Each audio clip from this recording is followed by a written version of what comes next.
Ivy Valentine subscribes to Mark Yoon, so should you. Enjoy your treat! Today is another episode of Timeline Differences, where we actually go into the timeline differences of very specific characters and talk about what happened in their previous timeline, which would have been Soul Calibur 1 through 4, and Soul Calibur 6, which is their new timeline. So with that understanding in mind, we're going to jump into today's character, and that is Xianghua. Now, you guys actually voted on this character, and at the end of this video, there will be another poll to go into who we actually cover next. The story in Xianghua's lore has a large overlap with what we know to be true for Kilik. So to paint a more complete picture, I recommend taking both of their stories into consideration together.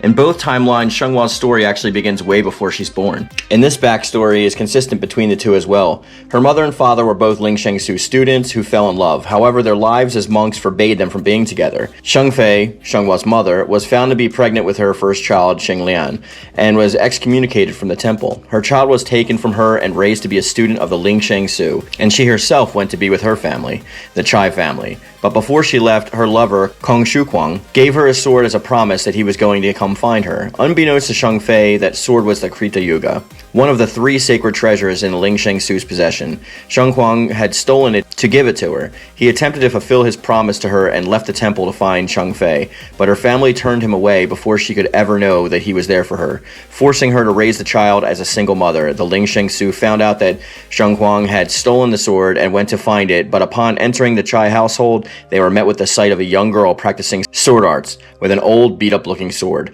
The Krita Yuga had disguised itself and thus was able to remain in the possession of the young girl, Xianghua. In the old timeline, Xianghua was raised with a love for sword arts and an even bigger love for admiration for her mother. Her mother had a saying that she instilled with Xianghua: "Cut your path through an uncertain future." And these were the words that Xianghua had every intention of living by. Her mother told her that she was meant to accomplish an important task before passing away when Xianghua was 11. At age 16, Xianghua cut her hair short to pay homage to her mother, then joined the imperial army. Then the emperor sent soldiers out on a journey to find Soul Edge and bring it back to him, and had the soldiers masquerade as Chinese opera troupe in order to travel without raising any suspicion. Xianghua posed as the star of this opera. Along the way, she left her troupe to join it and find new friends, Kilik and Maxi, on their journey. For more details about their travels, I recommend watching the Kilik timeline breakdown video. After having separated from Maxi in Ostrainsburg Castle, Kilik defeated Nightmare and Xianghua was absorbed into the astral chaos to face Inferno. Xianghua's sword transformed into Soul Calibur and was able to defeat Inferno. She had to leave her sword behind though, so that she, Kilik, could escape the astral chaos. In the new timeline, the story beats are almost exactly the same with a few notable differences. Many of the changes that Xianghua goes through are in smaller details. For example, the lore explanation for why her hair is short in the old timeline is that she wanted to look more like her mother. As far as we can tell, her mother doesn't have any art in the old timeline, but based on her mother's art in the new timeline, her hair is long. Another example of that detail is the Chinese opera has been eliminated completely, and as far as we know, Xianghua was looking out for Soul Edge all on her own before meeting Kilik and Maxi. However, there are changes that are more impactful for the story going forward. The first difference is that in this timeline, her saying that her mother instilled in her changes from "cut your path through an uncertain future" to "fate is carved with your own hands." And unlike the old timeline, where this saying really doesn't get assigned much importance, the new saying is a reoccurring motif throughout the story. However, this new saying is one that has a history that can be traced back to Xiangfei's time at the Ling Shengsu. This is evidenced by the fact that Xianglian and Kilik were also brought up with that philosophy instilled in them, and when Xianghua said it to Kilik, it resonated with him deeply. Lastly, the meaning of these two sayings are vastly different. The first saying, "cut your path through an uncertain future," can be interpreted as Xiangfei telling Xianghua that fate will want to have its way with her, and that she just needs to power through it. The new saying, though, "fate is carved with your own hands," has the opposite meaning, and is Xiangfei telling Xianghua that fate can be whatever she wants it to be as long as she works towards it. This difference is not by accident, however. It is likely foreshadowing that Xianghua will have a happier end than she had in the old timeline. The next two major differences in the new timeline come from the very end of the story, where instead of having Xianghua defeat Inferno all by herself, she and Kilik do it together. Kilik is able to use his Kali Yuga to hold Inferno in place, just long enough for Xianghua to use her Krita Yuga to strike the killing blow. After she and Kilik escape the astral chaos, Kilik gifts her with the remaining shard of the Shattered Dvapara Yuga, which did not happen in the old timeline until right before Kilik left her. These differences all tie in together, and the changes and the saying that her mother instilled in her lay down the foundation for how Xianghua and Kilik's stories are likely going to play out in the future. We already see the effects of how Kilik and Xianghua work together to defeat Inferno, showing just how in sync they are with one another. And we see that how Kilik gives the Dvapara Yuga at the end of his story as a gift to celebrate their win instead of as a token to remember him by saying goodbye. The way things are already playing out in this new timeline points to the two of them having a much happier outcome with each other.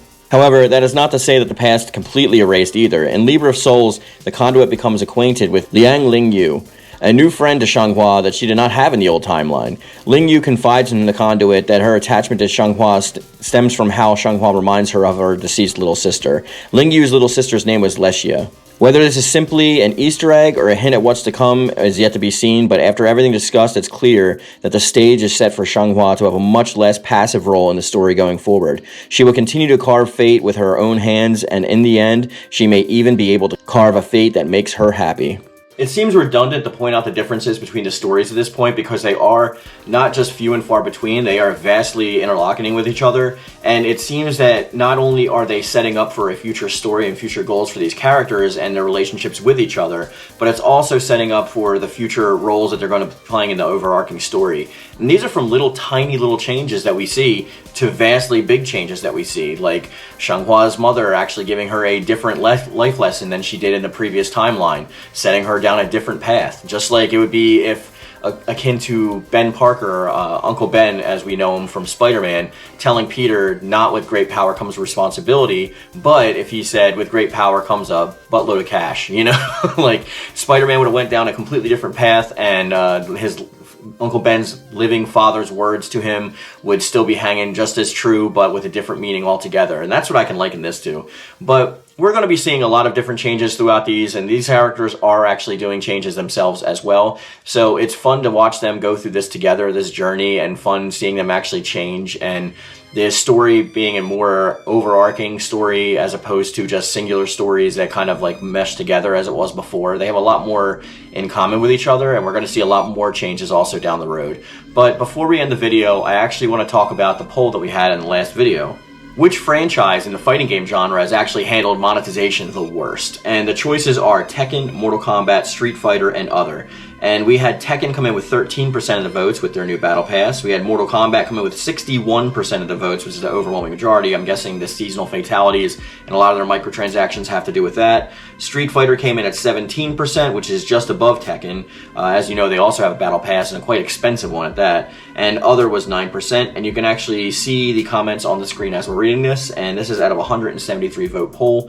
And if you want to vote on the next character that we're going to be doing in the timeline differences video, then you can join the poll that's at the end of this video in the community tab on my YouTube channel. So thanks for watching, guys. I really appreciate it. It's been a hard week for me for certain things, so I did want to get this video out for you, and hopefully you liked it. Please leave a like if you did like it, and I want to see you sound off in those comment section down below, or also let me know your thoughts in the Discord. You can come over and join the Discord and talk about a range of topics with a vast majority of people that are actually down to play video games and talk about stuff also.